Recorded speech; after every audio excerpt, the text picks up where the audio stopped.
Story 1. The air was thick with anxiety, an unease that clung to me like a damp blanket. I sat on the edge of my bed in the cramped dorm room, the walls painted a sterile white that felt suffocating in the darkness of the night. I could hear the distant hum of Gainesville, Florida, enveloped in a shroud of fear since the murders began. My fingers drummed nervously against my notebook, each tap echoing my racing thoughts. I glanced at the clock on my desk. 2:17 a.m. Sleep was a luxury I couldn't afford tonight. The muffled sounds from outside my window caught my attention. Was that a rustle? A whisper? I leaned closer to the glass, straining to see what lay beyond the veil of darkness. The campus was eerily quiet, the usual chatter of students replaced by a haunting stillness. Just the wind, I muttered to myself, yet my heart pounded in my chest like a war drum. I pulled the curtains tighter, wishing they could shield me from the unseen horrors lurking just outside. Suddenly, a loud thud resonated from the hallway, causing me to jump. "What was that?" I whispered into the stillness, my voice sounding small and fragile. I felt ridiculous for being scared, but the recent events had cast a long shadow over our campus life. Just last week, I had attended a meeting where the campus police urged us to stay vigilant, warning us about the dangers that stalked our very streets. I had hoped to write a piece about it for my journalism class, but the weight of fear had made my pen feel like a lead weight. My phone buzzed on the bed, startling me again. It was a text from Mike, my friend from engineering. "You still awake?" he wrote.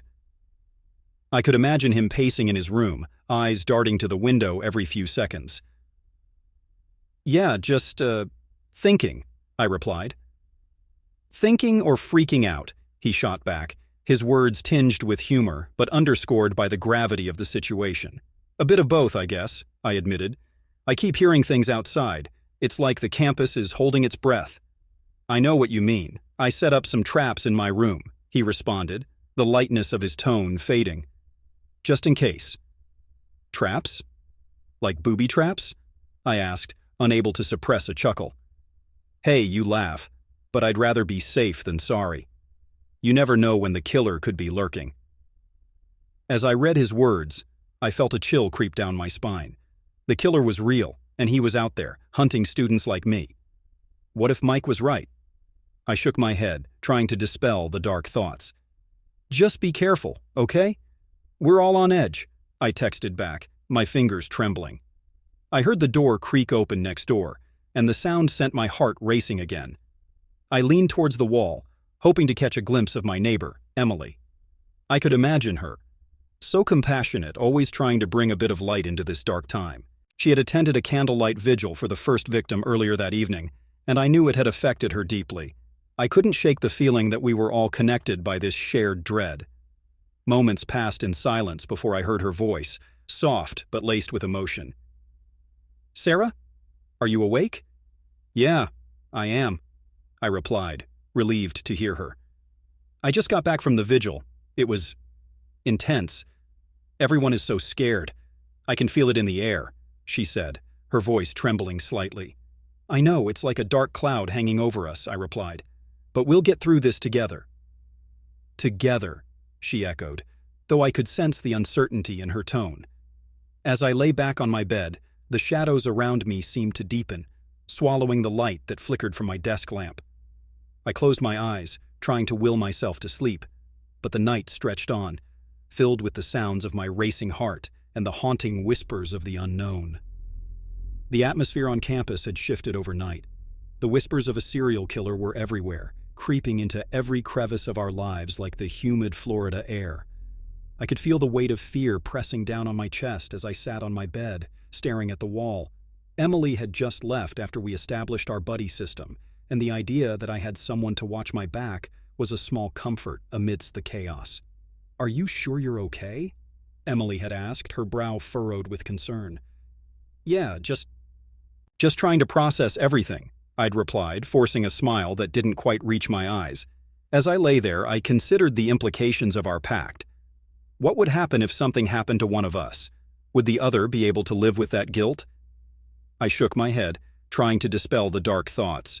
It was just a matter of time before the next vigil, the next candlelight gathering, and the next round of grief would strike us all again. I heard a knock on the door, and my heart raced. I stood up and opened it cautiously, revealing Mike, looking more disheveled than usual. His eyes darted around the room as if expecting someone to jump out from behind the furniture. "Hey, can I come in?" he asked, his voice a mix of urgency and fear. "Of course," I replied, stepping aside. He entered and closed the door quickly behind him, leaning against it as if it were a barricade against the horrors outside. "I found something," he said, his voice barely above a whisper. "What do you mean?" I asked, my curiosity piqued. He fished into his pocket and pulled out a crumpled piece of paper, handing it to me. The note was hastily written, the ink smudged in places as if the writer had been trembling while penning it. "He's closer than you think," I read aloud, my voice trembling. "What does this mean, Mike?" "I don't know," he said, pacing the small room. "I just found it slipped under my door. I'm telling you, Sarah, it's like he's playing a game with us.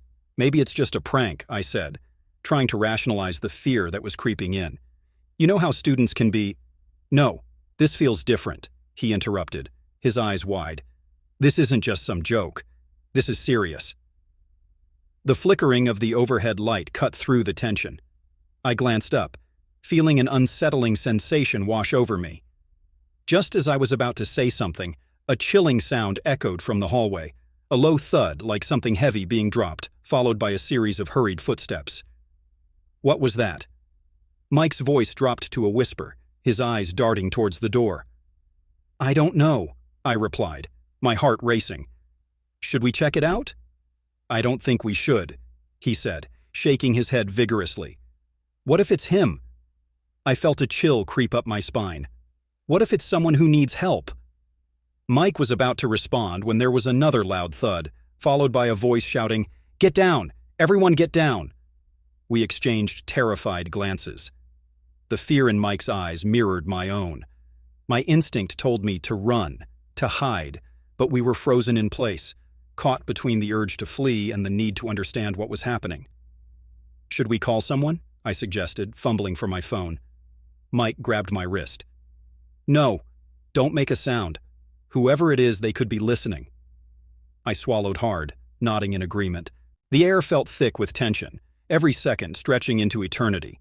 We stood there, hearts pounding in unison, listening to the chaos unfolding just outside our door. I could hear muffled voices, the sound of something scraping against the floor, and then silence. The stillness that followed was deafening. I felt the urge to breathe deeply, to break the tension somehow, but I was paralyzed with fear. "Do you think it's over?" I whispered, my voice barely audible. "I don't know," Mike replied, his eyes scanning the shadows beyond the door. "But we need to stay alert. If this is real, we can't let our guard down." The flickering lights cast eerie shadows across the room, and I couldn't shake the feeling that we were being watched, that the darkness held secrets we weren't ready to confront. In that moment, I realized that our lives had changed forever. We were no longer just students. We were prey in a deadly game. The morning light filtered through the blinds of my dorm room, casting eerie shadows on the walls. I sat on my bed, still reeling from the panic that had gripped me the night before. The news of the second murder had spread like wildfire, and the details were hauntingly familiar, echoing our worst fears. I could barely concentrate on my homework, my mind racing with thoughts of what had happened and what could happen next. "Sarah, you okay?" Emily's voice broke through my thoughts as she stepped into the room, her expression a mixture of concern and fear. "Not really," I admitted, shaking my head. "It's just, everything feels so surreal. I can't shake this feeling that we're next." Emily nodded, her eyes filled with empathy. "I know. I went to the memorial for the last victim last night. It was heartbreaking. I tried to talk to some of the family members, but it just left me feeling so helpless." "What did they say?" I leaned forward, eager for any insight. "They were just lost. One of the mothers said she wished she could have protected her daughter, and I could see the pain in her eyes."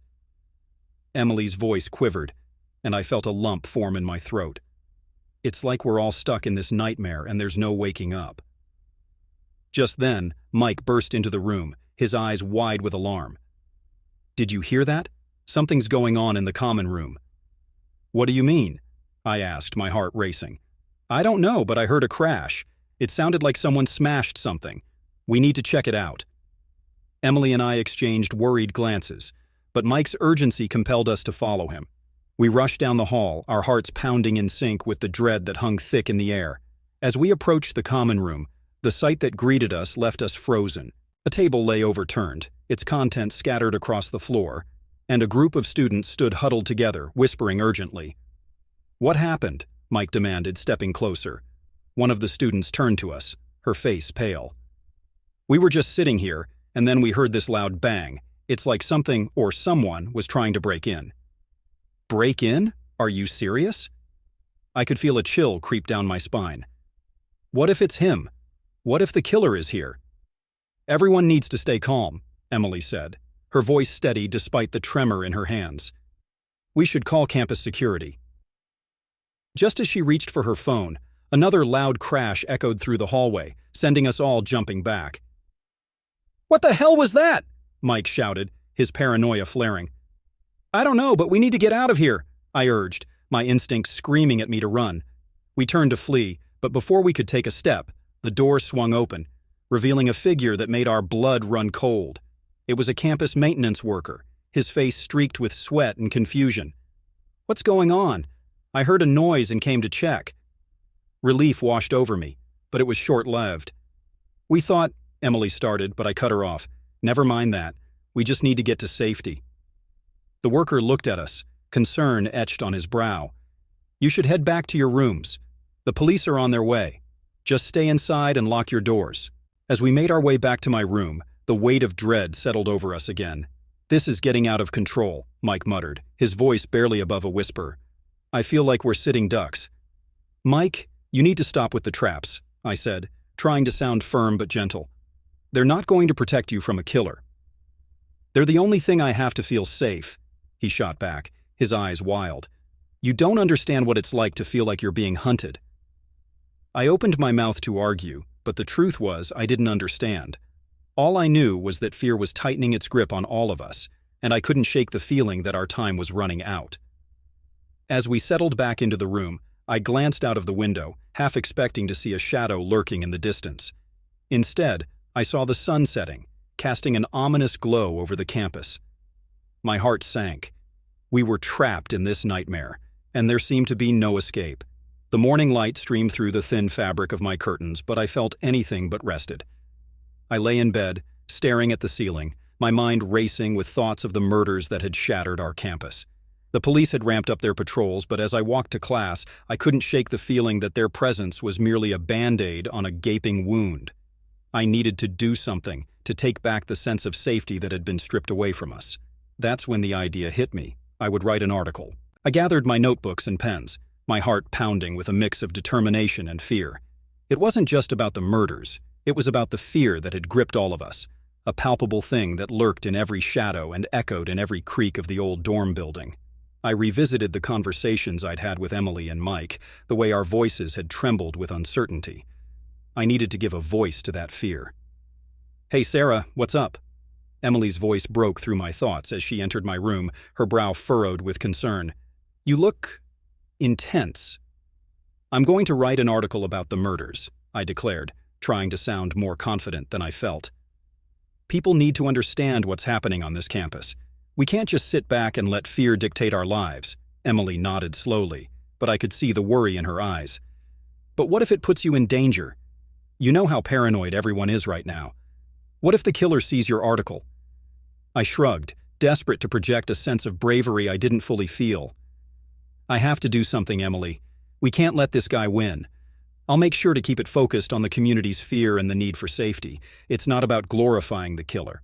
She sighed, her gaze drifting to the window, where a group of students huddled together outside, casting wary glances around. "Just promise me you'll be careful. We're all on edge." "I promise," I replied, though deep down I could feel the dread creeping in. As I settled down to write, I heard a knock on the door. It was Mike, his eyes wild and his hands trembling. "You won't believe what just happened," he gasped, stepping inside without waiting for an invitation. "What's wrong?" I asked, my pulse quickening. "I got another message," he said, his voice barely above a whisper. It's mocking me. Whoever is doing this knows I'm scared. They're playing games." What did it say? Emily interjected, her expression shifting from concern to curiosity. Mike pulled out a wrinkled piece of paper from his pocket, his fingers shaking as he unfolded it. It says, "You can't hide forever, Mike. I'm closer than you think." A chill ran down my spine. This is insane.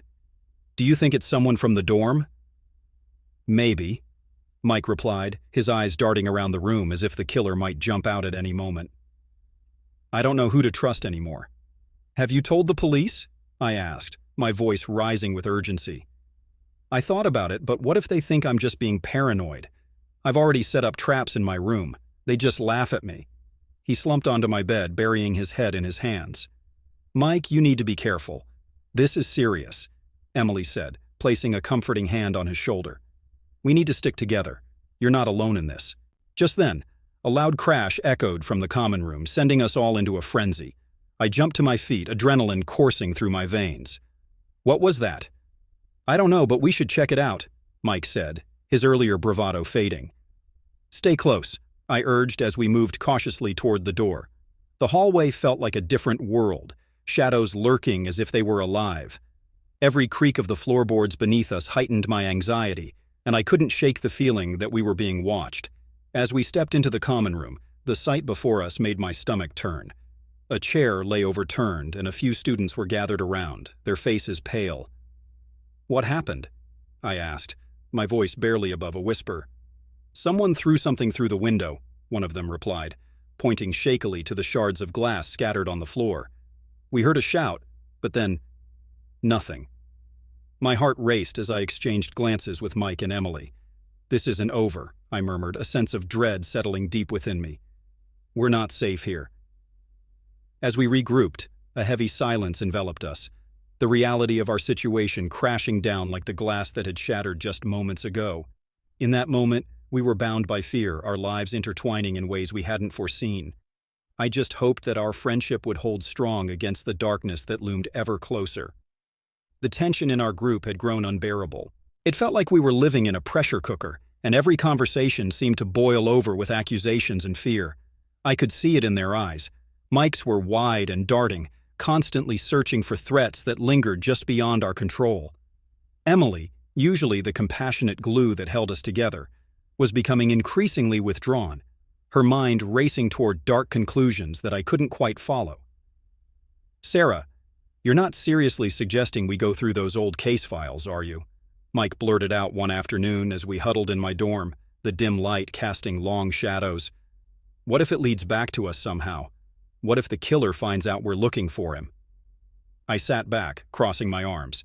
We can't just sit here waiting to be hunted. There's a connection between the victims and something bigger. We have to figure it out.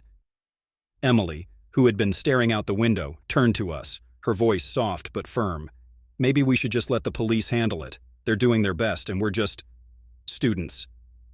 I could sense the desperation in her tone. She had been spending a lot of time with that mysterious stranger, Jake, who had shown up at the vigil and seemed to know more than he let on. I couldn't shake the feeling that he was planting seeds of doubt in her mind, and it frustrated me. Emily, if we don't take control of this situation, we might lose someone we care about. We have to keep each other safe. The room went silent, the weight of my words hanging in the air. Mike sighed, running a hand through his hair. Fine, but if we're doing this, we need to be smart about it. We can't let paranoia get the best of us. We need to stick to the facts. I opened my laptop and began digging through old news articles, my heart racing at the thought of what I might uncover. As I scrolled through the screen, I stumbled upon a chilling headline. Unsolved murders from 1989 linked to local serial killer. My breath caught in my throat as I read about the similar patterns, the victims, their ages, their lives. A shiver ran down my spine as I recognized the details. Guys, look at this, I exclaimed, turning the screen toward them. These murders, they have the same profile as the ones happening now. The same victims. Young, vibrant students. It's all connected to Danny Rolling. He's been here before. Emily leaned closer, her brow furrowing as she absorbed the information. But why now? Why would he start again? It doesn't make sense. Maybe he never stopped, Mike said, his voice trembling slightly. What if he's been watching us all along? The room fell into an uneasy silence, the shadows deepening around us. I could see the paranoia creeping into Mike's eyes once more, and I knew that the fragile threads of friendship we had were fraying at an alarming rate. "Look," I said, trying to regain control of the conversation. "We need to talk to the police. They can't ignore this connection. If we can prove it, maybe they'll take us seriously." Emily hesitated, glancing at Mike, who shook his head vigorously.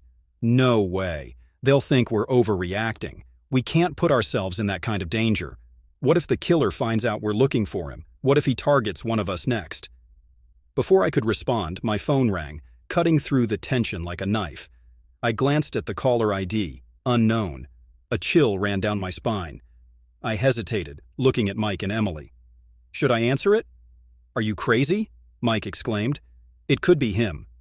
Ignoring his warning, I pressed the answer button, my heart racing. "Hello?" "Sarah," a deep voice rumbled on the other end. "You need to listen closely. Someone you love is in danger. The killer is closer than you think." The line went dead, leaving me breathless, my mind racing. I dropped the phone onto the bed, my hands trembling. "Someone's in danger," he said. "Who? Who is it?" Mike demanded, his eyes wide with fear. "I don't know," I cried, panic rising within me. "It could be any of us. We need to figure this out before it's too late." Emily's face paled, and I could see the gears turning in her mind. "We have to warn the others. We can't let anyone go out alone. We need to stay together." "Agreed," Mike said, his voice steadier now. "No more splitting up. We have to stick together, no matter what." As the gravity of the situation sank in, I felt a newfound determination coursing through me. The killer might be lurking in the shadows, but we wouldn't let fear tear us apart. We had to be stronger. We had to fight back. The air was thick with anxiety as we gathered in Sarah's dorm room, the dim light casting long shadows on the walls. Our plan was risky, and as I looked around at my friends, Sarah, Mike, and Emily, I could see the fear etched on their faces. We had decided to lure the killer, to confront him head-on during the campus's annual Fall Fest. It was a gamble, but we felt we had no other choice. "Are we really going to go through with this?"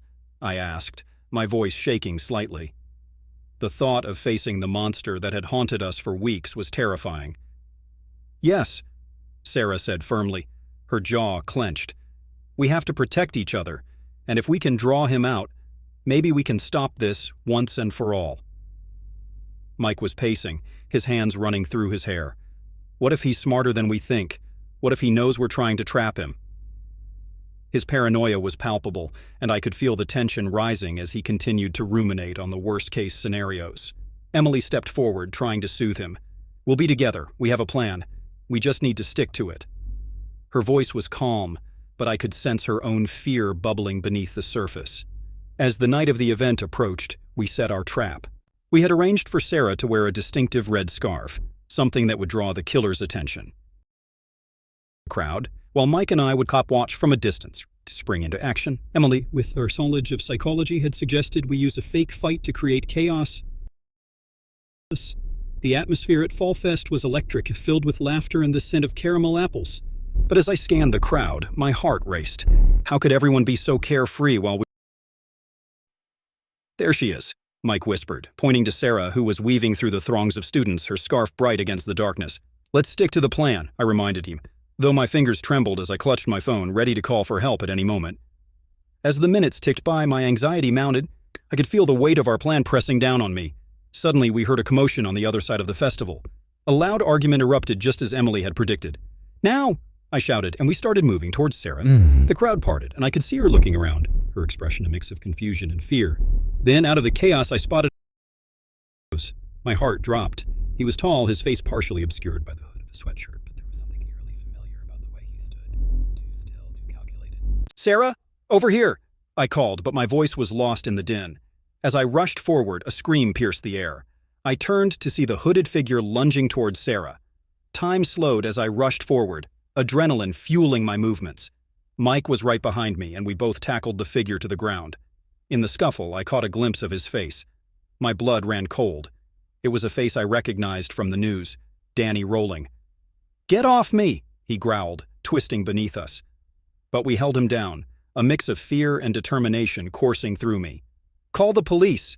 I yelled at Mike, who fumbled for his phone, but I could see the fear gripping him too. Rolling's eyes darted around, and I felt a flash of panic. "You think you can stop me?" he spat, a chilling smile creeping across his lips. "You don't even know the darkness that lies within you." I felt a chill run down my spine. What did he mean? "Shut up!" Sarah shouted, her voice fierce as she knelt beside me, her hands trembling but resolute. Just then, chaos erupted again as more students gathered, drawn by the commotion. I saw Emily standing at the edge of the crowd, her expression a mix of horror and disbelief. "Help us!" she cried, her voice breaking through the haze of fear. As the police arrived, Rolling's demeanor shifted. He laughed, a low, mocking sound that sent shivers down my spine. "You think this is over? You're all just pawns in a game far bigger than you can imagine." The officers quickly took control, but as I caught my breath, I felt the weight of his words settle over me. We had caught the killer, but something about his final words gnawed at me. As the crowd dispersed, I looked at my friends. We were shaken, but there was something else, an unspoken tension. We had faced the monster, but now we had to confront our own demons. "Did you hear what he said?" I asked, my voice barely above a whisper. "What did he mean?" Emily stepped closer, her eyes wide with realization. "We need to talk about what's really been going on among us, because I think he was right." As the finality of her words sunk in, I felt the ground shift beneath me. The nightmare wasn't over. It had merely transformed. In the shadows of our friendship lay secrets that could tear us apart, and as I looked around, I knew that the real horror was just beginning. Story 2. As I stepped onto the sprawling campus of Penn State University, a surge of excitement coursed through me. The air buzzed with the energy of new beginnings, and I could feel the weight of my dreams resting on my shoulders. This was it. The start of college life, a chance to forge lifelong friendships and perhaps to become part of something greater. I had always envisioned myself as a brother in a fraternity. The camaraderie, the late-night stories, the sense of belonging, it all felt like a promise waiting to be fulfilled. The Kappa Sigma house stood before me, a grand structure with ivy climbing its brick facade, like a beacon calling my name. As I approached, laughter erupted from within, spilling out into the cool night air. The brothers greeted me with open arms, their faces illuminated by the warm glow of the porch lights, and I felt an immediate connection. "Hey, you must be Timothy!" One of the older brothers, Alex, exclaimed as he pulled me into a bear hug. "Welcome to the family. We've been waiting for you." "Thanks, man. I'm really excited to be here," I replied, trying to match his enthusiasm. My heart raced as I realized that I was finally part of the brotherhood I had longed for. As the night unfolded, the atmosphere shifted from welcoming to wild. The brothers poured drinks, and the sound of clinking glasses and raucous laughter filled the air. "Come on, Tim. You gotta try this." Jake, a pledge like me, beckoned me toward the makeshift bar. I took a deep breath, feeling the adrenaline rush through me, and grabbed a cup, eager to fit in. "Bottoms up!" Jake shouted, raising his cup high. With a mix of trepidation and thrill, I joined in, downing the contents in one go. The alcohol burned as it slid down my throat, but I quickly welcomed the warmth it brought. The night wore on, and we were led down into the dimly lit basement, the heart of the initiation. "This is where the fun really starts," Alex announced, his grin wide and mischievous. The walls were lined with posters of past brothers, their smiles frozen in time, and I couldn't help but feel a sense of history surrounding me. Blindfolds were handed out, and my heart raced as I tied mine around my eyes, plunging myself into darkness. "Trust us, Tim. We're all brothers here." Jake's voice, now muffled, offered a strange comfort. We were all in this together, right? The raucous laughter echoed around me, but an uneasy feeling settled in my stomach. The air was thick with a mix of excitement and something darker. I could hear the sound of bottles clinking and the chants of the brothers, urging us to drink more, to prove our loyalty. "Come on, Tim! You can handle it!" someone shouted. The pressure swelled, and I felt a knot tighten in my chest. "Hey, let's lighten the mood!" Alex called out. "Let's play a game!" I could feel my heart pounding as the blindfold was lifted, revealing a circle of eager faces. The game began, and with each round, the pressure intensified. I could hear the clamor of voices urging me on, laughter ringing in my ears as I took one drink after another, my head spinning. But I pushed through. I had to prove myself. "Hey Tim, you still good?" Jake asked, concern flickering across his face. I nodded, though deep down, I felt the weight of uncertainty. Each sip felt heavier, each laugh echoing in a way that felt increasingly hollow. As I looked around, the jovial atmosphere began to shift. The brothers' laughter felt more sinister, and a sense of dread crept in. I wanted to be part of this, to feel the brotherhood, but something about the night felt off. I caught a glimpse of Jake's worried expression, and for a fleeting moment, I wondered if this was truly what I had signed up for. "Let's get this party started," someone shouted, and the laughter rose to a fever pitch, engulfing me. I tried to shake off the feeling, but the shadows in the basement seemed to loom larger, and I couldn't help but wonder what lay ahead on this path I had chosen. As the night wore on, I felt a wave of dizziness wash over me, each sip of the cheap beer they passed around making my head spin faster. The laughter of the brothers echoed in my ears, a cacophony of camaraderie that seemed to drown out my better judgment. "Come on, Tim. Just one more," they urged, shoving a red plastic cup into my hands. The liquid sloshed, and I could feel the weight of their expectations pressing down on me. I wanted to belong, to be one of them, but the excitement was quickly morphing into something else, something darker. "Are you a man or a mouse?" One of the older brothers, a hulking figure named Chad, shouted, his voice booming over the din. His eyes sparkled with mischief, and I could see the thrill of power in his gaze. I swallowed hard, the taste of regret mingling with the beer on my tongue. "I'm a man," I slurred, trying to muster the bravado they expected. The laughter that followed felt hollow, reverberating off the concrete walls and amplifying my growing unease. "Then drink up, bro!" Chad slapped me on the back with enough force to jolt me forward. The drink spilled down my shirt, but I barely noticed. I was in too deep to turn back now, and the fear of disappointing them was stronger than the nausea building in my stomach. I took another gulp, the alcohol burning as it slid down my throat. "How many have you had?" someone asked, but the question felt like it was coming from far away, as if I were submerged in water. I could barely keep my eyes focused on the faces surrounding me, their features blurring into an indistinct mass of glee and recklessness. "Just a few," I managed to say, a forced grin plastered on my face.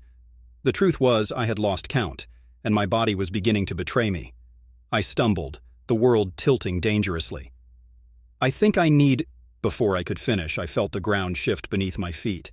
I was falling, and the laughter turned into a chorus of cheers as I hit the floor hard, my head colliding with the unforgiving concrete.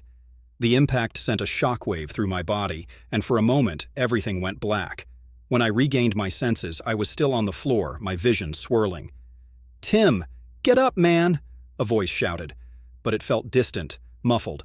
I tried to sit up, but pain shot through my skull, and I collapsed back down, gasping for breath. "Dude, you're fine. It's just part of the initiation."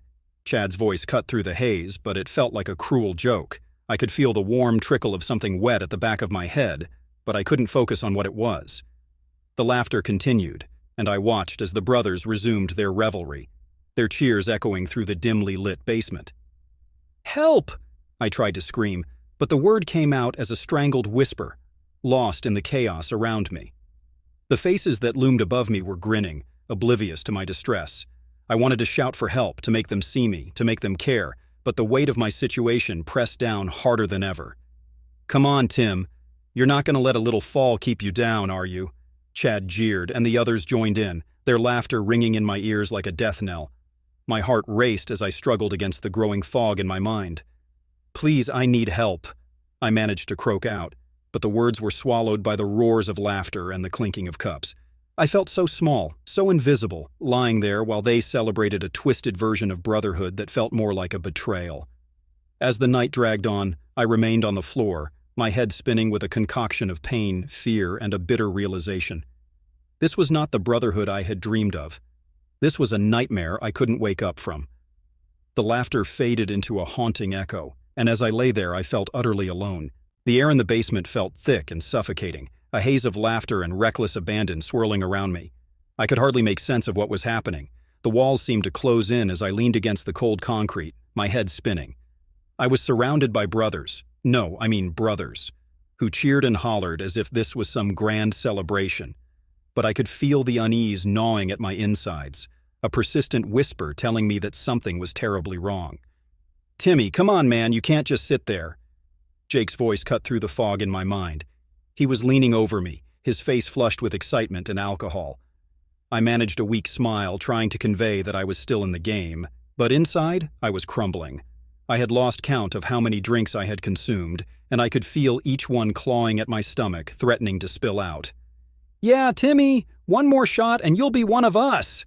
Another brother yelled, holding up a small glass filled to the brim with a clear liquid that glistened under the dim lights. I shook my head, the motion making my vision swim.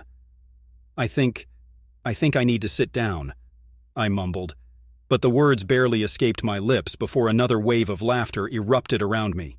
"Sit down? No way! You're not getting out of this!" Jake laughed, slapping me on the back, sending a jolt of pain through my spine. The laughter rang in my ears, but it felt distant, like an echo from another world. Before I could protest, they pushed the shot glass into my hand. My heart raced as I stared at the liquid, feeling the weight of their expectations pressing down on me.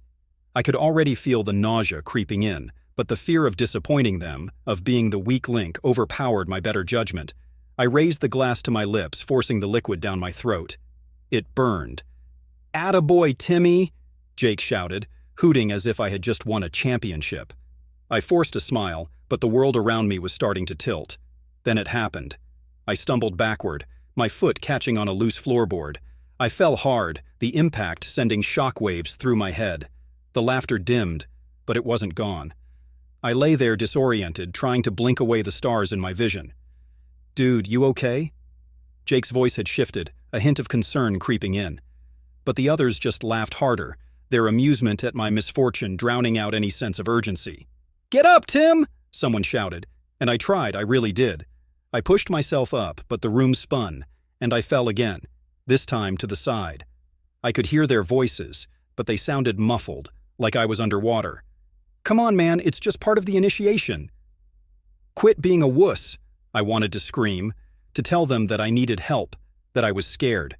My body felt heavy, unresponsive. I struggled to lift my head, but found it too much to bear.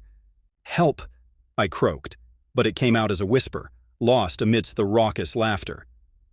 Minutes dragged on, or maybe it was hours. I couldn't tell anymore. I lay there, my body betraying me, while the party surged on. I saw shadows moving, brothers bumping shoulders, pouring more drinks, their faces lit up with joy as if nothing was amiss. "Jake," I tried again, desperation clawing at my throat. I don't feel good." Finally, I saw Jake moving through the crowd, his expression shifting as he took in my state. "Guys, wait. Timmy doesn't look so good." The laughter faltered for a moment as he crouched beside me, his brow furrowed with concern. "Timmy, can you hear me?" He shook my shoulder lightly. I tried to nod, but couldn't muster the strength. "Seriously, man, we need to do something." His voice was urgent now, and I felt a flicker of hope ignite in my chest. But the moment was fleeting. "Chill out, Jake. He's just drunk," another brother scoffed, brushing Jake off. "No, this is serious." Jake's voice rose, and I heard the panic in it. "We need to call someone." A murmur of disagreement rippled through the crowd, and I could feel the tension building. The laughter faded, replaced by an unsettling silence as Jake's words hung heavy in the air. "Come on, help me get him up," Jake insisted, urgency coursing through him now. But just as the reality of my condition began to seep into their awareness, I felt myself slipping further away, darkness creeping at the edges of my vision. I wanted to fight it, to call for help, but my voice was lost in the chaos. The weight of their inaction pressed down on me as I surrendered to the void, the laughter fading into an echo that would haunt me forever. The news of Timothy's death spread like wildfire through the Penn State community, igniting a firestorm of outrage and disbelief. I sat in my dorm room, staring blankly at my phone, the screen illuminated with notifications from friends and news outlets. "Tragedy at Kappa Sigma," the headlines screamed, but they felt like a distant echo, a surreal nightmare I couldn't wake up from. The laughter and camaraderie that had once filled the fraternity house were replaced with a heavy silence, a suffocating cloud of guilt and regret. I remember the day of the memorial, the air thick with tension as students gathered to remember Timothy. I stood at the edge of the crowd, feeling like an intruder in my own skin. Timothy's family was there, their faces etched with heartbreak, and I couldn't bring myself to meet their eyes. I could still hear his laughter, the way he'd light up a room, and I felt sick knowing I had been part of the group that had failed him so terribly. "Jake, are you okay?" I turned to see Sarah, one of the sisters from a nearby sorority, approaching me. Her eyes were filled with concern, and I could see the sympathy she tried to mask. I don't know," I stammered. "I just keep thinking about that night. How did it all go so wrong?" She placed a reassuring hand on my shoulder. "You're not alone in this. Many of us are feeling the weight of it.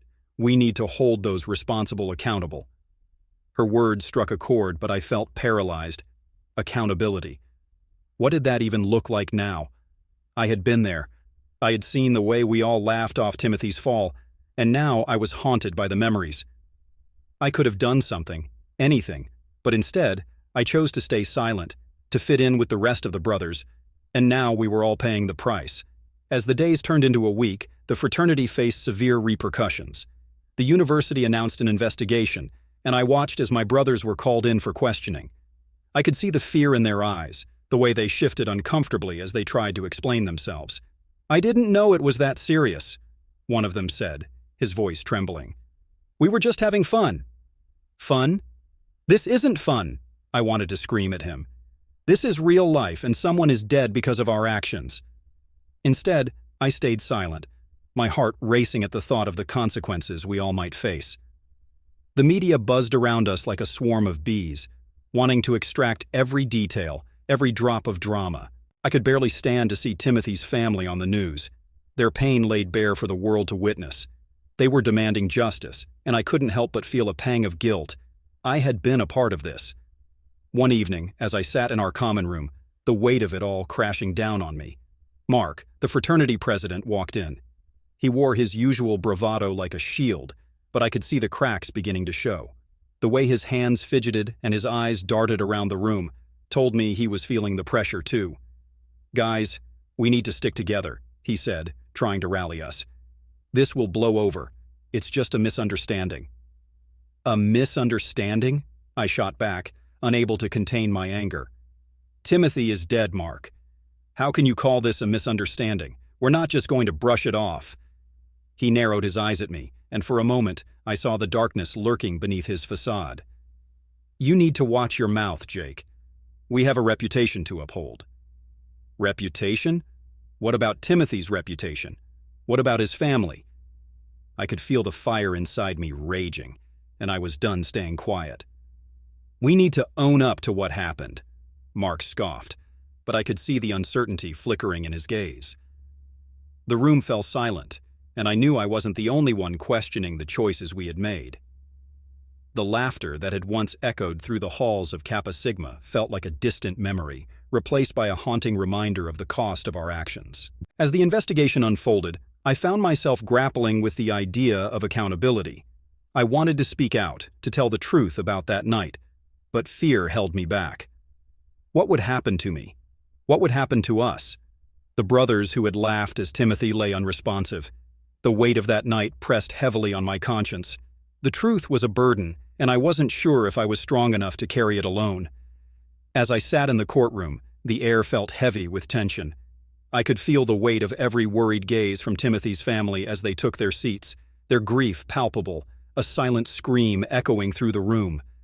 I braced myself for the testimony I was about to deliver, the truth that had been gnawing at my conscience since that horrific night. My heart raced, not just from fear, but from the overwhelming sense of responsibility I felt to honor Timothy's memory. The gavel struck, and the judge called the court to order.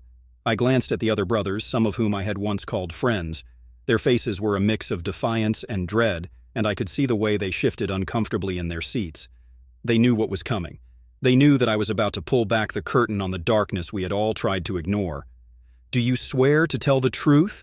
The whole truth? And nothing but the truth?"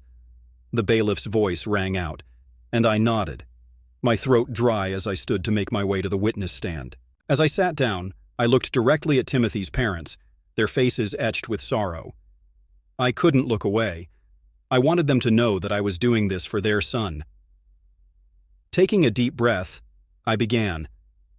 My name is Jake, and I was a brother at Kappa Sigma. I want to tell you about the night Timothy Piazza died. The prosecutor leaned forward, his expression earnest.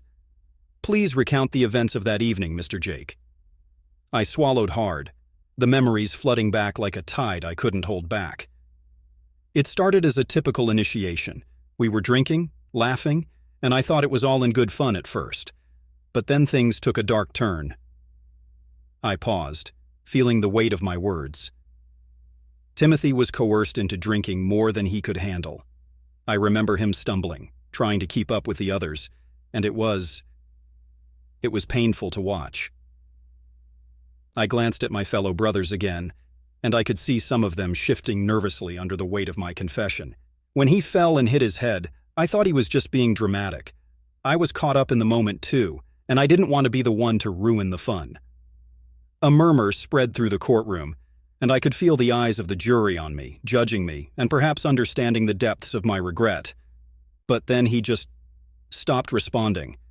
I tried to shake him, to wake him up, but it was like he was gone. I panicked. I didn't know what to do. The prosecutor pressed on. And what did you do, Mr. Jake? Did you call for help? I hesitated. My voice cracked, and I felt the tears welling up. We all hesitated. We thought we could handle it, that it would be okay. We were terrified of what would happen if we called for help. We thought we'd get in trouble. Trouble? The prosecutor asked, his voice rising. You thought your brother's life was worth risking just to protect yourselves? I felt a lump in my throat. In that moment, yes, I admitted, my heart racing. I was more afraid of the fraternity than I was of losing Timothy, and that's what haunts me the most. Timothy's mother gasped softly, and I could see the tears streaming down her face. It broke something inside me, and I felt my resolve strengthen. I am so sorry, I whispered, my voice barely audible. I wish I could take it back. I wish I had done something, anything, to save him. The courtroom was silent, the weight of my confession hanging in the air. I could see some of the brothers' faces hardening as they realized the implications of my words. We were all complicit in this. We all failed him. But I can't stand by and pretend it was just a mistake anymore. It was wrong, and I want to take responsibility. The judge looked over at me, and I could see the understanding in her eyes. Thank you, Mr. Jake, she said softly. Your honesty is commendable. As I stepped down from the stand, I felt lighter, but the burden of my actions still loomed heavy. I glanced at Timothy's family one last time, their pain etched in every line of their faces. I knew this wouldn't bring him back, but maybe, just maybe, my words could spark change. The fraternity's dark history was finally surfacing, and it was time for the community to wake up to the truth. As I sat in the courtroom, the air thick with tension and sorrow, I could feel my heart pounding in my chest. The trial had reached a crucial moment, and I couldn't shake the feeling that everything was about to change. I glanced around at the faces of my fellow brothers, each one a mask of anxiety or defiance. But my eyes were drawn to Mark, the fraternity president who sat at the front, his arrogance radiating like a dark cloud. I had always looked up to him, but now that admiration felt like a distant memory. The prosecutor stood up, her voice unwavering as she addressed the court. We have new evidence that points directly to Mark's involvement in the hazing ritual that led to Timothy Piazza's tragic death. My stomach twisted. I had witnessed the chaos of that night, but I had never imagined that the orchestrator of our cruelty could be the very man who had led us in our misguided sense of brotherhood. Your Honor, I object, Mark shouted, his voice echoing off the cold, sterile walls. This is a witch hunt. I had no part in what happened to Timothy. Objection overruled, the judge replied. His eyes locked onto Mark with a mixture of skepticism and disdain. The prosecutor continued, We have video footage captured by a brother's phone, showing Mark actively encouraging the pledges to drink more and pushing the limits of what was deemed acceptable during initiation. Gasps filled the room. I felt my blood run cold as the screen lit up with images from that night. The laughter, the chaos, the moment when Timothy fell. It was as if I was reliving the nightmare all over again. Look at him, Mark spat, his voice dripping with venom. That was just a typical frat party. Everyone has fun at these things. But the prosecutor pressed on. Fun? Is this what fun looks like? A young man fighting for his life while his supposed brothers turn a blind eye? This is not brotherhood. It's betrayal. I could barely breathe. The weight of guilt pressed down on me, and I thought about Timothy's final moments. I had been one of those brothers, laughing and drinking while he suffered. A part of me wanted to scream, to tell everyone that I had tried to help him, that I had felt the fear creeping in when I saw him unresponsive, but that I had been too scared to go against Mark's orders. Suddenly, the door swung open, and the defense attorney entered with a stack of papers. Your Honor, we would like to submit evidence that shows Mark's actions were misinterpreted. The pledges were aware of the risks involved in hazing, and they accepted them willingly. Mark smirked, leaning back in his chair, but I could see the cracks forming in his facade. See? They were all in on it. This was no one-man show, he yelled, waving his arms dramatically. But the prosecutor was ready. Then let's hear from the pledges themselves. My heart raced as Jake was called to the stand. He looked like a ghost, pale and haunted, his eyes darting around the room as if searching for an escape. Jake, the prosecutor began gently, can you tell the court about the events of that night? Jake swallowed hard, his voice trembling. I didn't want to be part of it, he admitted, glancing at Mark. But I was scared of what would happen if I stood up. We all were. Did you see Mark encouraging the others to push Timothy to drink? She pressed. Jake nodded slowly. He said it was part of the initiation, that if we wanted to be brothers, we had to prove ourselves. And that meant making him drink, no matter what. Every word felt like a dagger to my heart. I wanted to reach out, to tell him he wasn't alone in this, but my voice was swallowed in the weight of our shared guilt. As Jake continued, revealing the truth of that night, I could see Mark's confidence waver. The smirk faded, replaced by a look of desperation. When the prosecutor finally revealed the video footage of Mark egging Timothy on, the courtroom fell silent. Mark's expression shifted from anger to fear, and I felt a flicker of satisfaction. He had orchestrated this horror, and now he was being held accountable. As the handcuffs clicked around Mark's wrists, I felt an unexpected wave of relief wash over me. Maybe this was the redemption I had been seeking. Justice for Timothy, at last. But as he was led away, the reality of what had happened sunk in deeper.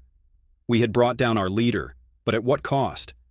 Timothy was still gone, and nothing could bring him back. I glanced at Timothy's family, their faces etched with pain. They had achieved a measure of justice, but I could see in their eyes that the victory felt hollow. I turned my gaze back to the empty space where Mark had sat, and for the first time, I felt the heavy burden of regret settle on my shoulders. The scars of that night would never heal, and the cycle of hazing would continue to haunt us all, perhaps even more than before. Story 3. The night was deceptively tranquil, a stark contrast to the chaos brewing just beyond the thin walls of our dormitory. As I sat hunched over my textbooks, the dim light of my desk lamp barely illuminating the pages, laughter and chatter drifted from the neighboring rooms, oblivious to the dark fate that loomed over us. It was 2003, and Chapel Hill felt alive with youthful energy. Yet here I was, buried in my studies while my roommate, Sarah Jensen, lay peacefully asleep just a few feet away. I glanced at the clock. Its red digits glowed ominously, marking the approach of midnight. I needed a break, so I turned in my chair and looked at Sarah. She was sprawled across her bed, her chest rising and falling in a gentle rhythm that suggested a deep, undisturbed slumber. The soft whir of the heater hummed in the background, an almost soothing sound, yet something about it felt off, like a warning I couldn't quite decipher. "Hey, Sarah," I called softly, feeling a twinge of concern. "You okay?" There was no response, just the steady sound of her breathing. I shrugged it off, dismissing my unease. After all, she had always been a heavy sleeper, especially after long days filled with classes and rehearsals for the university's musical. I returned to my studies, but the tension in my gut persisted. I stood up and walked over to her bedside, my heart racing slightly as I touched her shoulder. "Sarah?" I whispered again, a little louder this time. She looked peaceful, her dark hair splayed across the pillow, but the silence was unnerving. I could feel an inexplicable heaviness in the air, as if the room itself was holding its breath. Moments passed, and I finally decided to shake her awake. "Come on, you need to study for that exam tomorrow," I said, trying to inject some urgency into my voice. But when I gently nudged her, she remained still, her skin unnaturally cool against my touch. Panic set in. "Sarah!" I exclaimed, my voice rising in pitch. "Wake up!" Frantically, I moved to her side, my heart pounding in my chest. I grabbed my phone and dialed for help, my hands trembling as I shouted, "Someone, please, I need an ambulance!" My voice echoed through the stillness, a stark contrast to the muffled sounds of life outside our door. The seconds felt like hours as I waited, desperation clawing at my throat. The paramedics arrived swiftly, their faces a mask of professionalism that did little to ease my growing dread. They pushed past me into the room and I stood frozen, watching as they checked Sarah's vitals. I could see their expressions change, their eyes flickering with a mix of concern and sorrow. "Is she—" I couldn't finish the sentence. The words felt heavy, lodged in my throat. One of the paramedics turned to me, his voice low and firm. "I'm sorry, but it looks like she's gone." The room spun around me, the reality of his words crashing down like a wave. I stumbled back, my back hitting the wall as the acrid scent of gas filled my nostrils, a realization dawning on me that twisted my gut. "Please, no," I whispered, tears stinging my eyes. I fell to the floor, my mind racing with disbelief. How could this happen? How could Sarah be gone? I remembered her laughter, her vibrant spirit, the plans we had made for the future, everything crumbling in an instant. As the paramedics continued their work, I could hear murmurs from outside the door, students gathering in hushed groups, their faces painted with shock and confusion. It was a nightmare unfolding in real time, and I was trapped in the center of it, grappling with the weight of loss and the chilling absence of my best friend. In the days that followed, the news of Sarah's death spread like wildfire across campus. Students whispered in hallways, their faces pale as they struggled to comprehend the horrific reality that had invaded our lives. As I walked through the crowded hallways, I felt like a ghost, invisible amidst the chaos of grief and fear. All I could think about was the unanswered questions that lingered in the air, thick with tension. What had happened? How could safety fail us so drastically in a place meant to nurture our dreams? I had to know, and deep down, I felt an insatiable urge to uncover the truth, no matter how dark it might be. The morning light filtered through the blinds, casting striped shadows across the room. I rubbed my eyes, still groggy from the late-night cramming session, and turned to the other side of the room where Sarah's bed lay undisturbed. "Sarah?" I called softly, my voice barely breaking the silence. No response. I frowned, pulling the covers off and swinging my legs over the side of the bed. The chill of the floor sent a shiver up my spine as I padded over to her side. "Sarah, time to wake up," I said a bit louder, my heart beginning to race. I reached out to shake her gently, but her body felt unnaturally cold beneath my fingertips.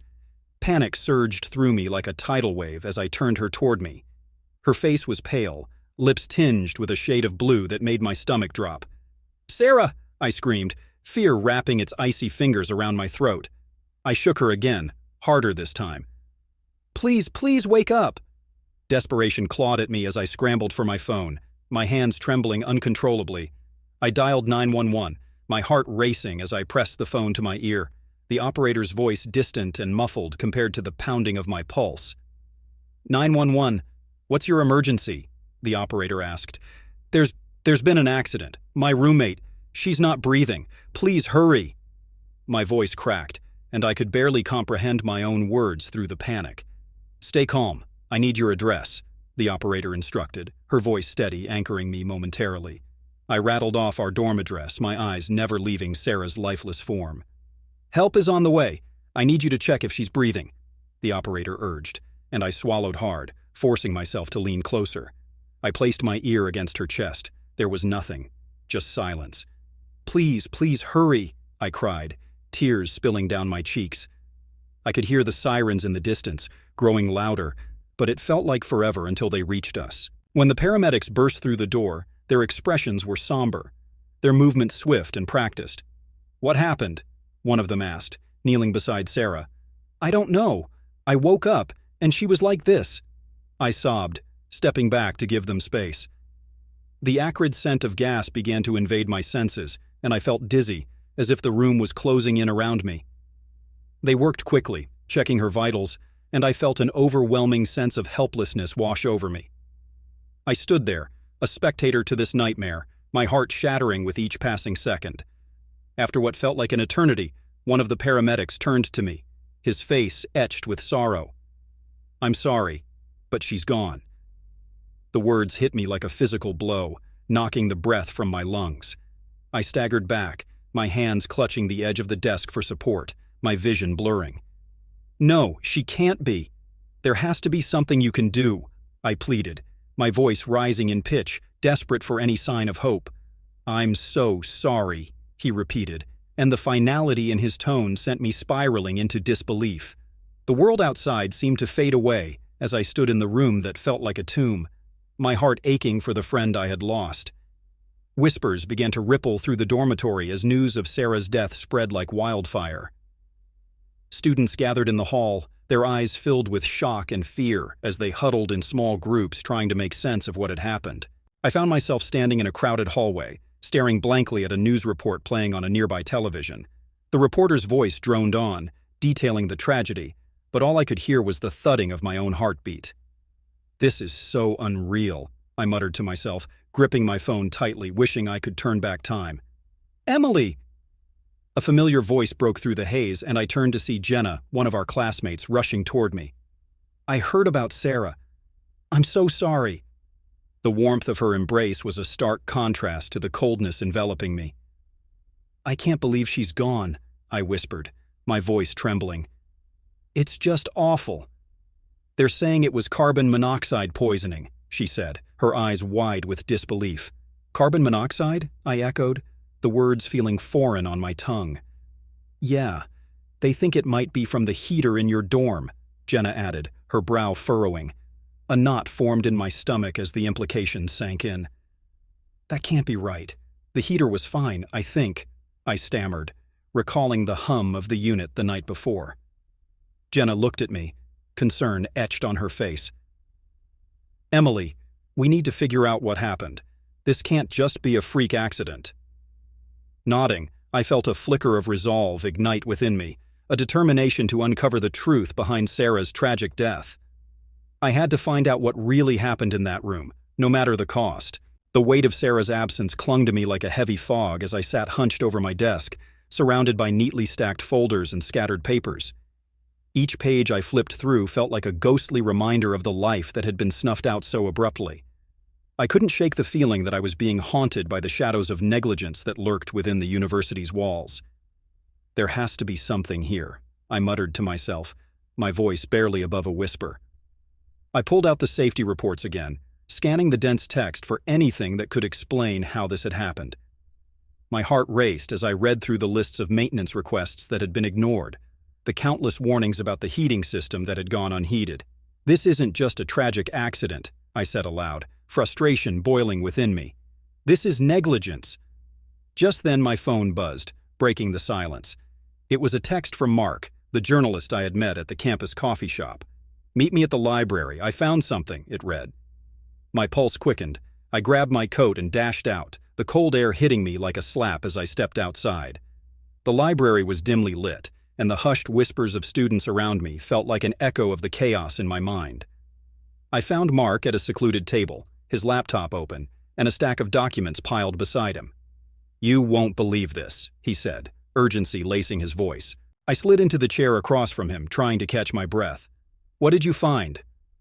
He glanced around, ensuring no one was listening before leaning closer. "Look at this. There's a pattern of incidents over the last few years. Carbon monoxide alarms malfunctioning, heating systems flagged for repairs, and nothing was ever done." My stomach dropped. "This can't be just coincidence." "Exactly.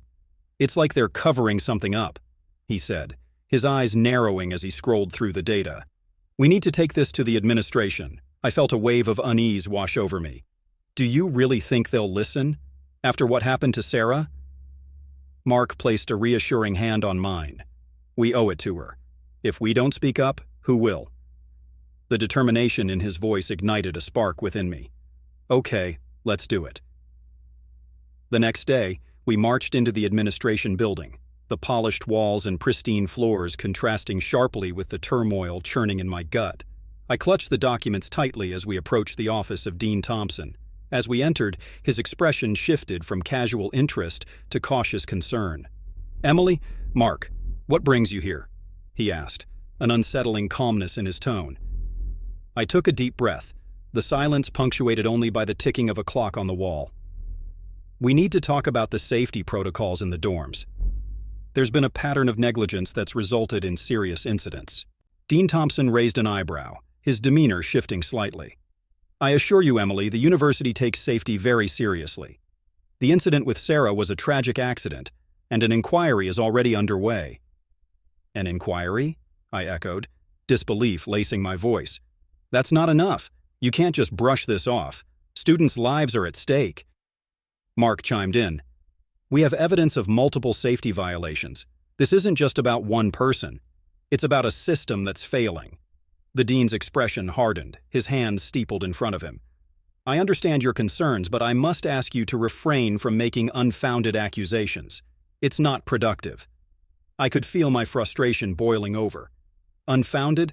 There are lives at stake. Sarah's life was lost due to this negligence. The dean's eyes flickered with something I couldn't quite place. Defensiveness, perhaps. "We will conduct the inquiry, and I expect you both to cooperate fully." As we left his office, the weight of his dismissal settled heavily on my shoulders. "He's not taking us seriously," I said, my voice trembling with anger and fear. Mark nodded, determination etched on his face. "We need to go public with this. If the university won't listen, we'll have to make them." That night, we buried ourselves in research, poring over documents and interviews with other students who had experienced similar issues. The more we uncovered, the more evident it became that this was not an isolated incident. I felt a mix of dread and resolve swell within me. "We can't let Sarah's death be swept under the rug," I said, my voice firm. Mark looked up from his screen, his expression serious. "We're going to get to the bottom of this, Emily, together." As we worked late into the night, the faint sound of laughter and chatter from outside our window felt like a distant reality, one that I was desperate to protect. I just hoped that our efforts would be enough to prevent another tragedy from occurring. As I sat across from Mark in the dim light of the campus cafe, the weight of our discoveries pressed heavily on my chest. The coffee in front of me had long gone cold, forgotten in the midst of our frantic discussion. "Emily, we have to confront someone about this," Mark insisted, his brow furrowed with concern. "These safety reports, they can't just be ignored. If we don't act, who will?" I nodded, feeling a mix of determination and dread swirl within me. "But who do we even talk to? The university administration has already brushed us off. They think we're just two grieving friends looking for someone to blame." My fingers drummed nervously on the table as I recalled the dismissive attitude of the officials I had spoken with. They had offered empty reassurances, promising an inquiry that felt as substantial as a paper boat in a storm. Mark leaned in closer, his voice barely above a whisper. "What about the maintenance workers? They must know something." The thought struck me like a lightning bolt. Yes, they've been working in the dorms. They would have seen the state of the heating system. I could already feel a surge of adrenaline as I imagined approaching someone who might provide the missing pieces of our puzzle. We quickly made our way to the maintenance office, the dimly lit corridors echoing with the sounds of our footsteps. As we stepped inside, a heavy-set man with grease-streaked hands looked up from a cluttered desk. He seemed surprised to see us, but quickly masked it with a gruff demeanor. "Can I help you?" "Hi, we're students from the university," I began, my voice trembling slightly. "We're looking into the incident that happened in our dorm. We heard you might have some information about the heating system." The man's eyes narrowed, and he leaned back in his chair. "That's a sensitive topic. What do you want to know?" Mark took the lead, his tone firm. "We want to know why the system was flagged for repairs multiple times but never fixed. Wasn't that a direct violation of safety protocols?" The maintenance worker sighed heavily, rubbing the back of his neck. "Look, I don't want to get in trouble. Those requests get ignored. We're understaffed and overworked, and if we fix one thing, another breaks. It's a vicious cycle." "Vicious cycle? You mean to tell us that you've been reporting these issues and nobody's done anything?" I pressed, feeling a fire ignite within me. Exactly, he replied, his voice dropping to a whisper. They don't care. They care about keeping the university's reputation intact. If they acknowledge the problems, they'd have to take responsibility. My heart raced as realization dawned on me. So, this isn't just negligence, it's a cover-up. The maintenance worker nodded, glancing around nervously as if expecting someone to overhear. I've seen it happen before. They'll sweep it under the rug and students will keep suffering for it. Mark and I exchanged glances, the gravity of our situation settling in. We needed to get this information out there. As we left the maintenance office, my mind whirled with thoughts of what we could do next. We couldn't let Sarah's death be just another statistic. That evening, we gathered in the library, the flickering fluorescent lights overhead casting a harsh glow on the documents scattered across the table. We pored over safety records and maintenance logs, piecing together a timeline of negligence that spanned years. "Look at this," Mark said, pointing to a particularly damning report. "This incident happened just 6 months ago, and they acted like it was nothing. If we can show that this has been a recurring issue, it'll make our case stronger." "I can't believe they've been getting away with this," I replied, my voice thick with anger. "We need to expose them. We need to write an article." "Let's do it," Mark said, determination shining in his eyes. "We'll get it published, and we'll make sure everyone knows." The following days were a blur of sleepless nights and frantic writing. We crafted every sentence with precision, determined to make our voices heard. As we prepared to submit our article, a sense of hope blossomed within me. Then, just as we were about to hit send, my phone buzzed unexpectedly. My hands shook as I picked it up, the screen illuminating with a message that made my blood run cold. "Stop digging, or you'll regret it." "What is it?" Mark asked, peering over my shoulder. "It's a warning," I replied, my heart racing. "Someone doesn't want us to continue this investigation." His expression turned serious. "We can't let them intimidate us. We're on the brink of something big here." Nodding, I tried to quell the rising tide of fear within me. I couldn't allow this to deter me. Sarah deserved justice, and I was determined to see this through, no matter the cost. As we submitted our article, the chaos of uncertainty loomed over us, but I felt a flicker of resolve. We were fighting for something bigger than ourselves, and I wouldn't back down. As I sat at my desk, my heart raced with a mixture of fear and determination. The threats had escalated quickly, each message more chilling than the last. I stared at my phone, willing it to stay silent, yet a sense of dread gnawed at me. I had been relentless in my pursuit of justice for Sarah, but now it felt as though I was being hunted. Mark had been attacked just days before, leaving him bruised and shaken, and I couldn't shake the feeling that I was next. "Emily, you need to be careful," Mark had warned me when we met to discuss our next steps. His eyes were wide with concern, and for a moment I could see the fear reflected in them. "This is bigger than we think." "I can't back down now, Mark. Sarah deserves better, and so do the other students," I replied, my voice steadier than I felt. "If we don't uncover this, who will?" But even as I spoke those words, doubt crept in. What if I was putting myself in danger for nothing? What if the university really was out to protect its reputation at any cost? I shook my head, trying to dismiss the thoughts. I had to keep pushing. I owed it to Sarah. Days passed, and the protests grew louder. Students rallied for justice, demanding accountability from the university, but the administration continued to deflect blame. The more I learned, the more I realized how deep the rot ran. I had uncovered maintenance logs that detailed safety violations and reports of gas leaks, issues that had been ignored for years. And yet, when I presented my findings to the university officials, they treated my concerns as mere inconveniences, dismissing them as an unfortunate incident. "Emily, I understand your frustration," the university president had said, his tone patronizing. "But we must focus on moving forward. Sarah's death was a tragedy, but we cannot allow it to tarnish the reputation of this institution." "Moving forward?" I had shot back, my voice rising. "What about the safety of the students currently living here?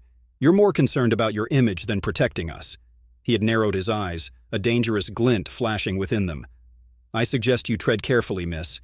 Your words can have consequences." I left his office seething, my resolve hardening. I would not be silenced. I gathered my notes, determined to find someone who would listen.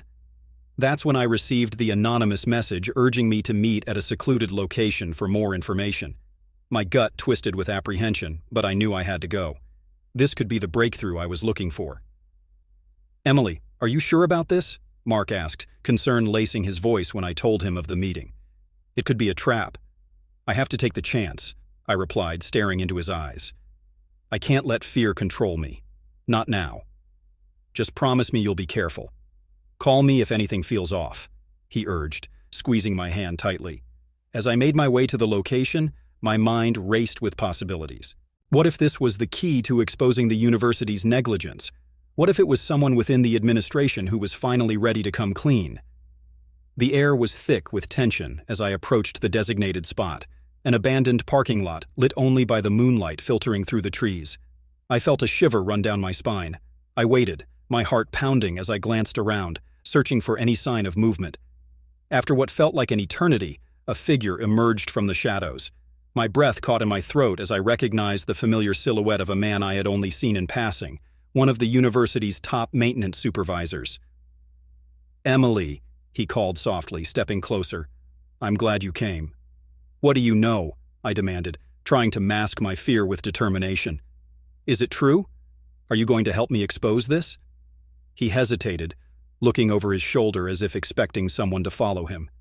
"I can't stay long. They're watching me. But you have to understand. This goes deeper than you know. The university is hiding something big." "What do you mean?" I pressed, feeling the adrenaline surge through me. "There are documents, contracts, and reports that show financial fraud linked to the safety violations. If you expose this, it could bring the entire administration down. But you need to be careful. They will do anything to protect themselves." My heart raced at the revelation, but I felt a flicker of hope. This was it. I was on the verge of uncovering something monumental that could bring justice to Sarah and prevent further tragedies. "Where are the documents? I need to see them." He stepped closer, his voice lowering to a whisper. "I can't tell you here. It's too dangerous. Meet me at the old service building tomorrow night. I'll have everything you need." As he turned to leave, I grabbed his arm. "Wait! What if they—" Before I could finish, he pulled away and vanished into the shadows, leaving me standing there, breathless with anticipation and fear. Tomorrow could change everything, but I couldn't shake the feeling that I was stepping into a trap. I needed to prepare for whatever came next.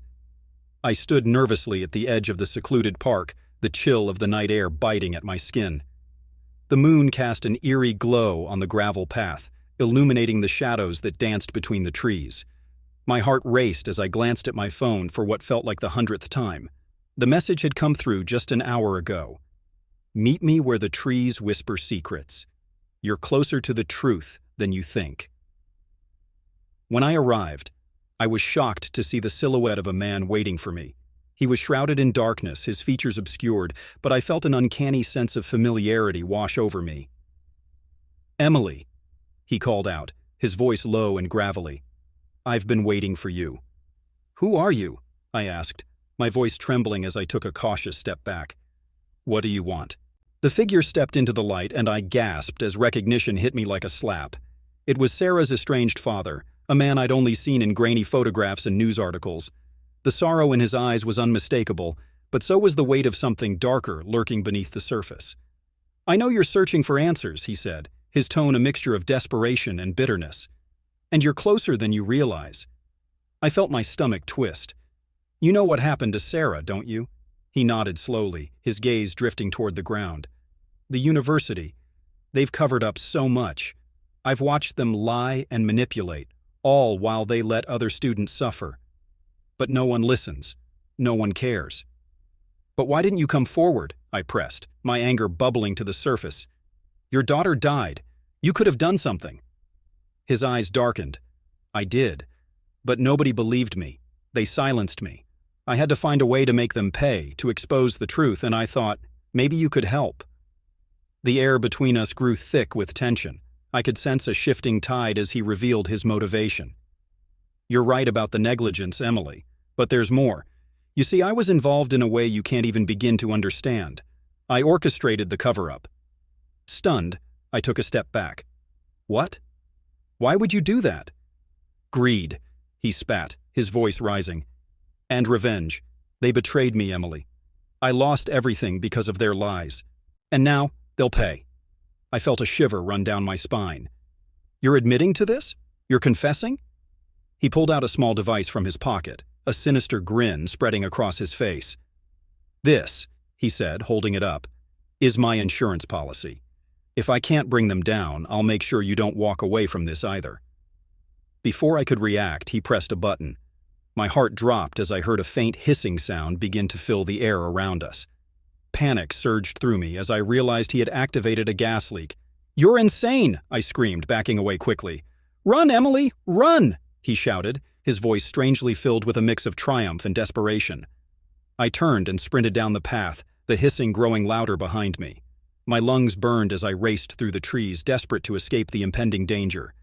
My mind raced with thoughts of Sarah, of the truth I had fought so hard to uncover, and the betrayal I had just witnessed. I could hear the distant wail of sirens, a haunting reminder that help was on the way, but would I make it in time? Each breath I took felt heavier, laced with the fear of what lay ahead.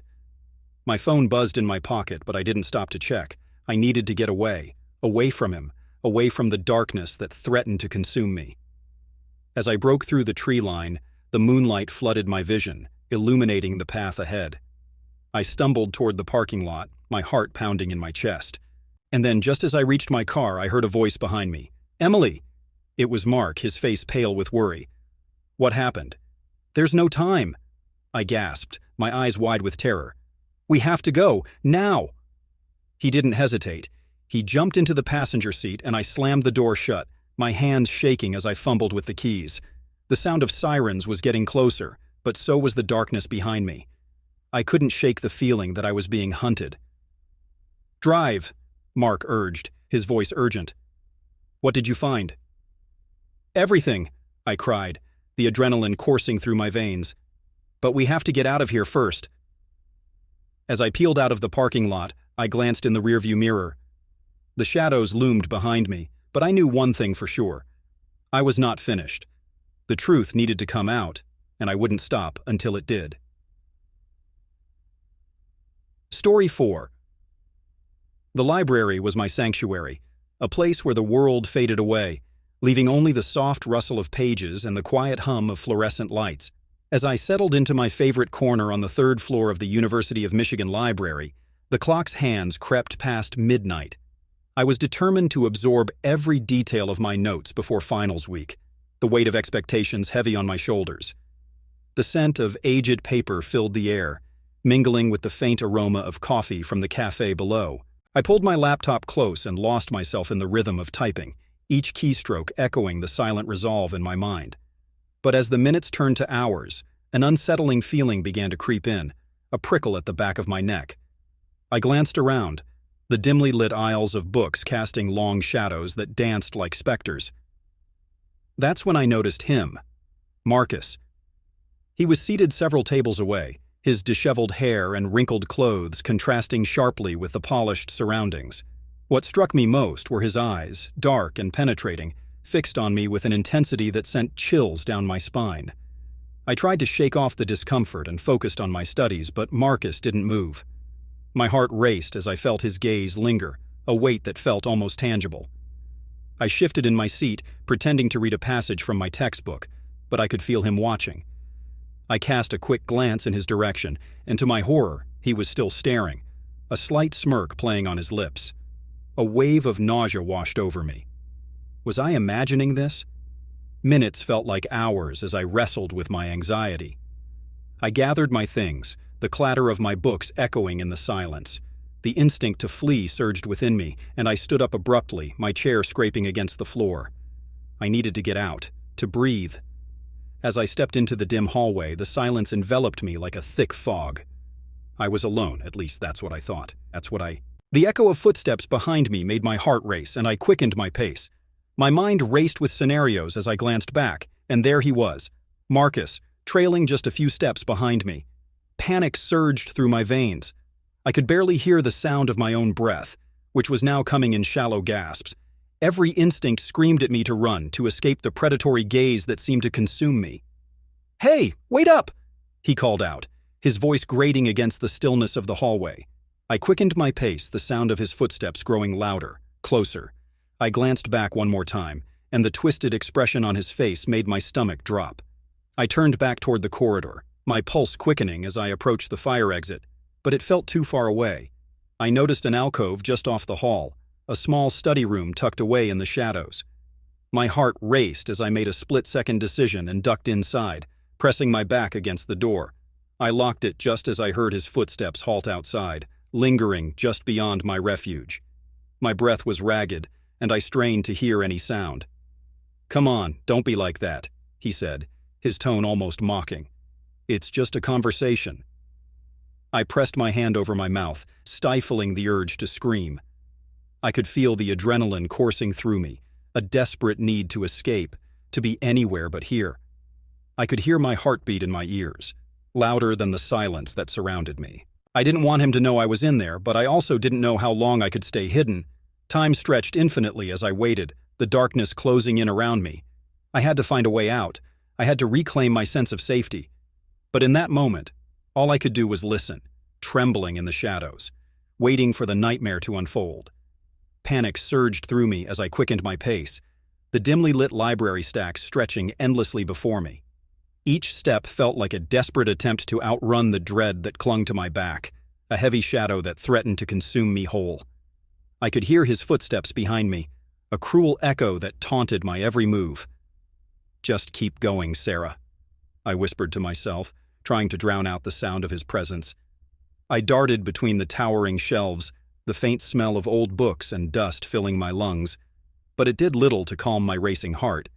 The library, usually a sanctuary of knowledge and quiet study, had transformed into a labyrinth of terror. I could feel my pulse pounding in my ears, drowning out the whispers of the other late-night students, if there were any left. Then, in a moment of sheer desperation, I spotted a secluded study room. It was my only hope. I pushed the door open just in time, my fingers trembling as I locked it behind me. The sound of the latch clicking into place was a small comfort, a fragile barrier between me and the looming threat outside. I pressed my back against the cool surface of the door, trying to catch my breath as the adrenaline coursed through my veins. Minutes felt like hours. I strained to hear anything beyond the confines of my makeshift sanctuary. I could hear him now, a low murmur of frustration just outside the door. "Sarah," he called, his voice a sickening mix of familiarity and menace. "Why are you hiding? I just want to talk." A chill ran down my spine as I recognized the twisted tone. "Talk?" I muttered under my breath, anger rising within me. "You're a stalker, not a friend." I pressed my palms against my ears, trying to shut out the reality of his words. But it was futile. "Let's not play games," he persisted, his voice growing louder. "I know you're in there. You can't hide forever." Panic clawed at my throat as I felt the urge to scream. I was trapped, and he was relentless. Gathering what little courage I had left, I decided to make a break for it. I waited until his footsteps faded slightly, then slowly turned the lock. My heart raced as I opened the door just a crack, peering out into the darkness of the library. The hallway was empty, but I knew he was lurking nearby, waiting for me to make a move. With a deep breath, I pushed the door open and stepped out, my senses on high alert. The shadows danced around me, and I was acutely aware of every creak and groan of the old building. I turned left, hoping to find a way back to the main area of the library where there might be other students, or at least a place to hide. Suddenly, I felt a presence beside me, and I turned to find Marcus looming in a darkened alcove, his eyes glinting with a predatory light. "There you are," he said, stepping closer. "I was starting to think you'd never come out." I froze, my mind racing for an escape route, but my body felt like it was cemented to the ground. "Stay away from me!" I shouted, my voice trembling with fear. He chuckled softly, a sound dripping with malice. "You don't really want to shout, do you? The library is supposed to be quiet." In that moment, I felt a surge of defiance. "I don't care about your rules," I spat, trying to muster every ounce of strength. "You're sick, just leave me alone." His expression shifted, anger flashing across his features. "You don't understand, Sarah. I'm not going to hurt you. I just want you to see things my way." I took a step back, my pulse pounding like a drum. "What does that even mean?" I demanded, my voice steadier than I felt. Just come here, and I'll explain everything, he said, extending his hand toward me. The gesture was so casual, yet it felt like a noose tightening around my throat. No! I shouted again, turning on my heel and sprinting away from him, my heart racing as I tore through the stacks. I could hear his footsteps behind me, the echo of my own fear pushing me forward. I had to get away. I had to find a way out of this nightmare. My heart raced as I tore through the library's heavy doors, the cold air hitting my face like a slap, grounding me momentarily in the reality of what had just happened. I stumbled onto the campus grounds, the once familiar surroundings now feeling alien and sinister. The moonlight cast long shadows, accentuating the anxiety prickling at the back of my mind. I gasped for breath, my lungs burning as I fumbled for my phone, fingers trembling as I dialed campus security. Please, you have to help me. There's a man. He's been following me in the library. My voice cracked, a mix of fear and urgency spilling out. I could barely hear the operator's calm assurances over the thundering of my heart. Stay where you are. Officers are on their way, the voice said, steady and reassuring, but it did little to quell the panic swelling within me. I looked over my shoulder, half expecting to see Marcus lurking in the shadows, his eyes gleaming with that unsettling intensity. Moments felt like hours as I waited, my breath coming in ragged gasps. I could hear distant footsteps, the sound echoing off the stone walls of the library, and I flinched, every nerve in my body screaming to run again. Just as I started to rise from the ground, 2 officers appeared, their uniforms stark against the night. "Are you Sarah?" one of them asked, concern etched on his face. I nodded, barely able to find my voice. "Can you tell us what happened?" I swallowed hard, the memory of Marcus's grip still fresh in my mind. I was studying, and he was watching me. I thought he was just another student. But then he started following me. I ran, and he... My voice trembled as I recounted the horror of the night, feeling the weight of their gaze as I described Marcus's twisted expression outside the study room. "We'll take it from here," the second officer said, a hint of determination in his tone. "Can you point him out?" I nodded again, my heart pounding as they moved back toward the library doors. I felt a surge of adrenaline, a mixture of fear and anger coursing through me. I had to face this monster. I had to make sure he wouldn't hurt anyone else. It felt like an eternity before I saw them return, Marcus in tow, his expression dark and sullen. He glanced around, confusion evident on his face, but there was something more, something predatory lurking just below the surface. My stomach churned at the sight of him, a wave of nausea threatening to overwhelm me. "Is this him?" one of the officers asked, his voice steady but firm. "Yes," I breathed, my voice barely above a whisper. "That's him." Marcus's eyes locked onto mine, and for a moment, time stood still. The air crackled with tension, and I could almost hear the unsaid words hanging between us. "Why are you doing this?" I managed to ask, my voice shaking, but the question felt hollow, empty in the face of his unsettling demeanor. He smirked, a cruel twist of his lips that sent a shiver down my spine. "You should have just left the library, Sarah. It's a shame you wanted to stay." The officer stepped in front of me, shielding me from his gaze. "You're under arrest for stalking and attempted assault. You have the right to remain silent." As they cuffed him and led him away, I felt a mixture of relief and dread. I was safe, at least for now, but the sanctuary I had always found in the library had been tainted. It was supposed to be a place of knowledge and comfort. Instead, it had become a site of horror. I sank to the ground, the adrenaline slowly draining from my body, leaving me trembling. The officers exchanged glances, one of them kneeling beside me, concern etched on his face. "You did the right thing, Sarah. You're safe now. We'll make sure he doesn't come near you again." But as I looked up at the towering library behind me, I couldn't shake the feeling that this was only the beginning. The quiet whispers of the night surrounded me, a chilling reminder that danger could lurk anywhere, even in the places we trust the most. The days following the attack were a blur, a haze of muted colors and muffled sounds. I found myself withdrawing from friends, my laughter replaced by silence, my enthusiasm for studying dulled to a flickering ember. The library, once my sanctuary, now loomed like a haunted house, its endless stacks of books whispering reminders of that night. I felt like a ghost, haunting the very place that had betrayed me, my heart heavy with the weight of fear. It was during one of those bleak afternoons that I gathered the courage to attend a support group for victims, hoping to find solace among those who understood my pain.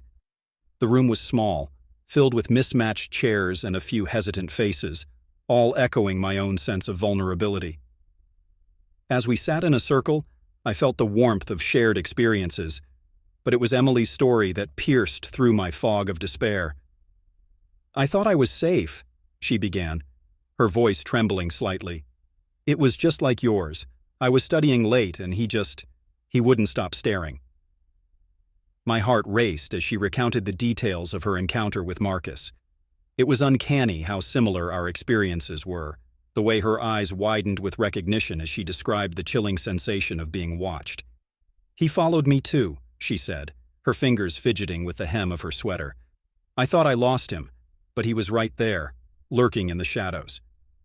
I leaned in closer, feeling an unspoken bond form between us in that moment. "What happened after?"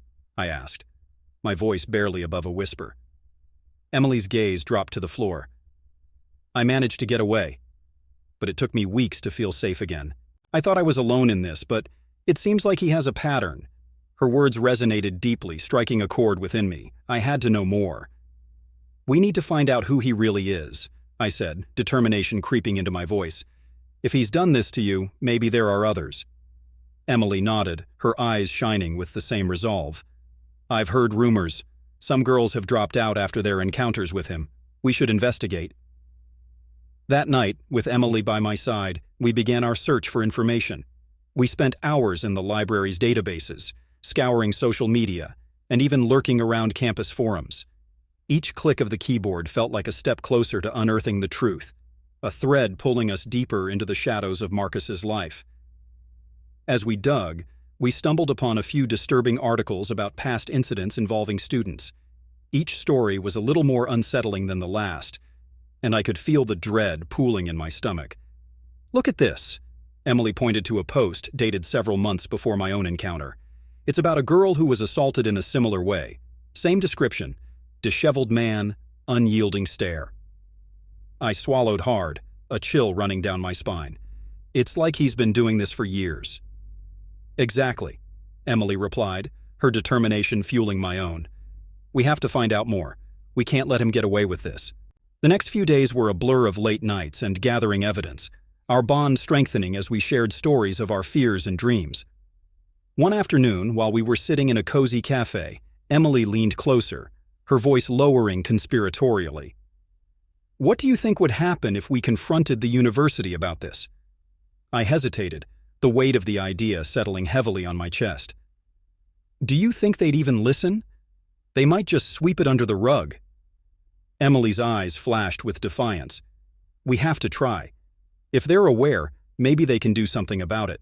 We can't let other girls end up like us." Her passion ignited something within me.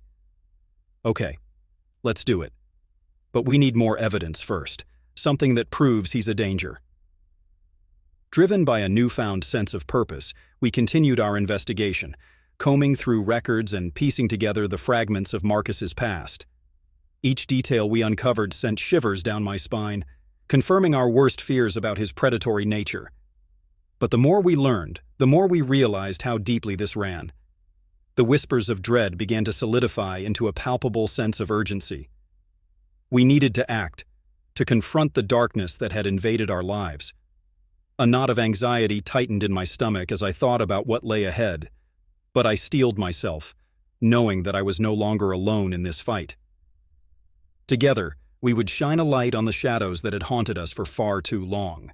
As Emily and I delved deeper into Marcus's twisted world, an unexpected bond formed between us, woven from shared trauma and an insatiable thirst for justice. I had never anticipated that a mere encounter in the library would lead me to someone who understood my fears so intimately.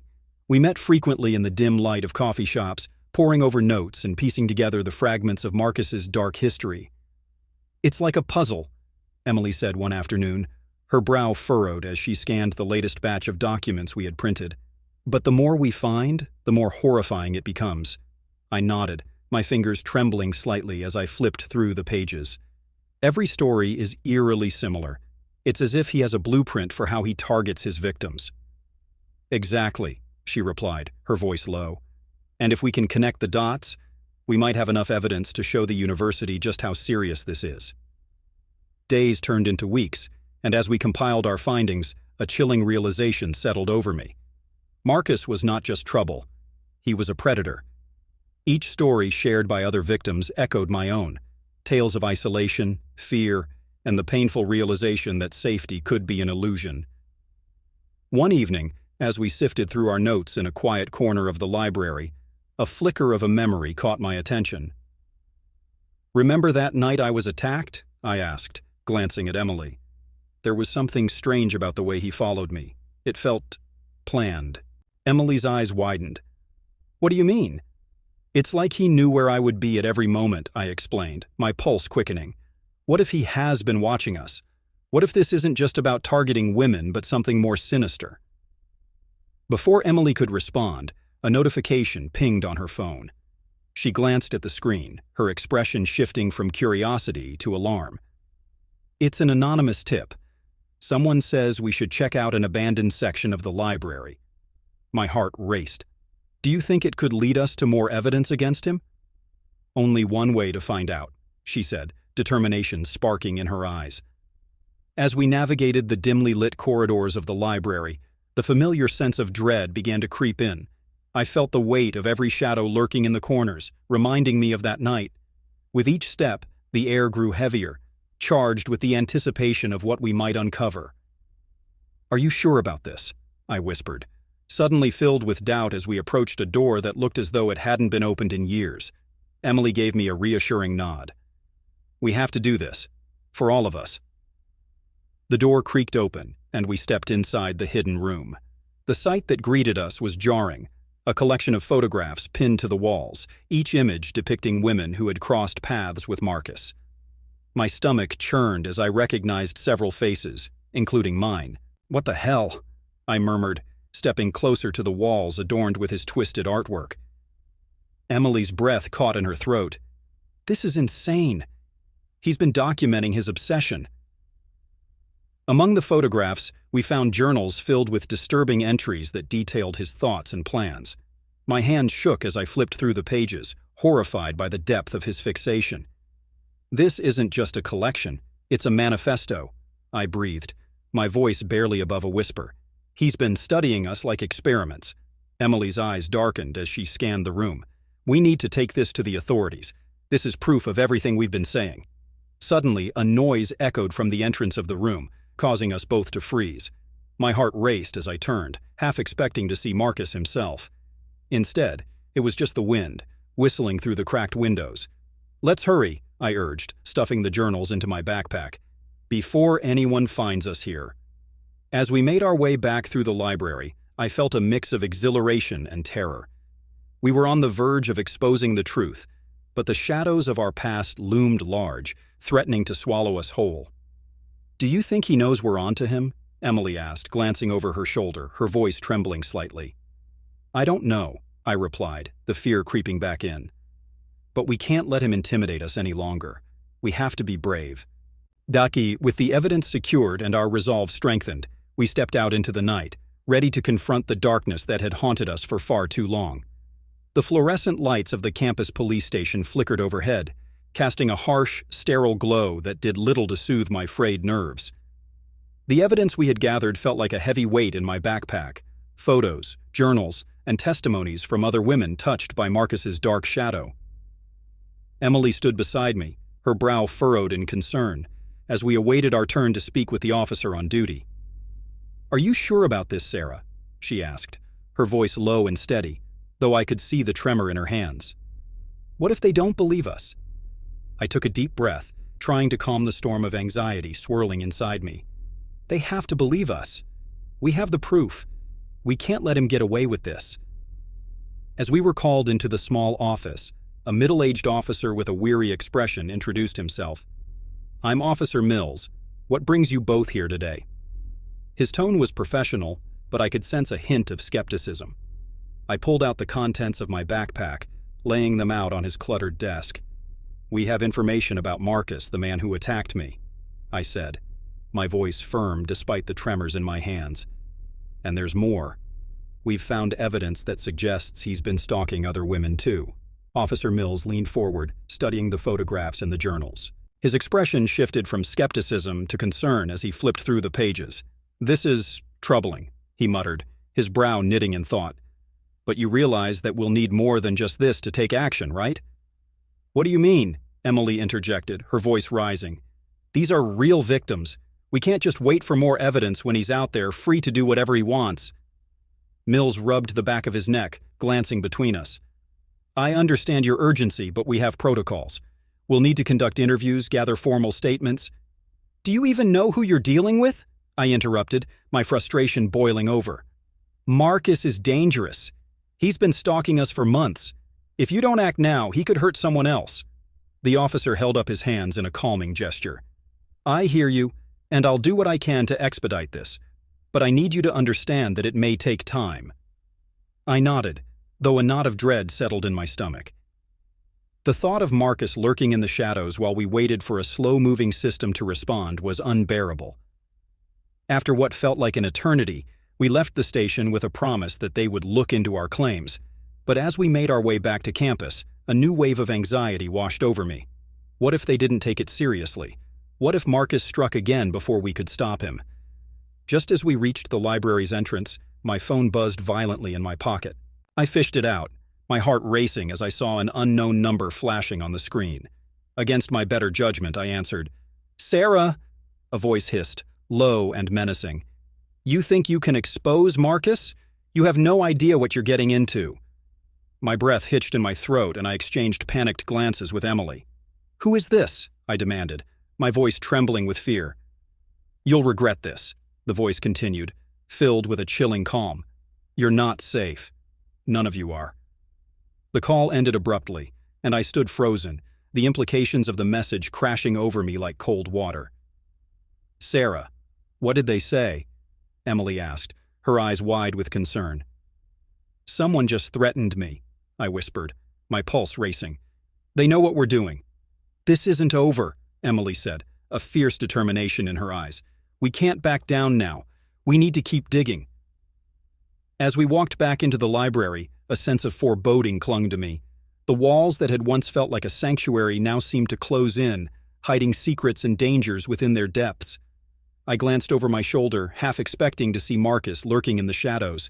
The thought sent a shiver down my spine. "Let's find a place to regroup," I suggested, trying to shake off the heaviness of the threat. "We need to stay one step ahead." But deep down, I couldn't shake the feeling that this was just the beginning. The cycle of fear had not yet been broken, and as I stepped into the library's dimly lit interior, I couldn't help but wonder what lay ahead in the dark corners of my seemingly safe world.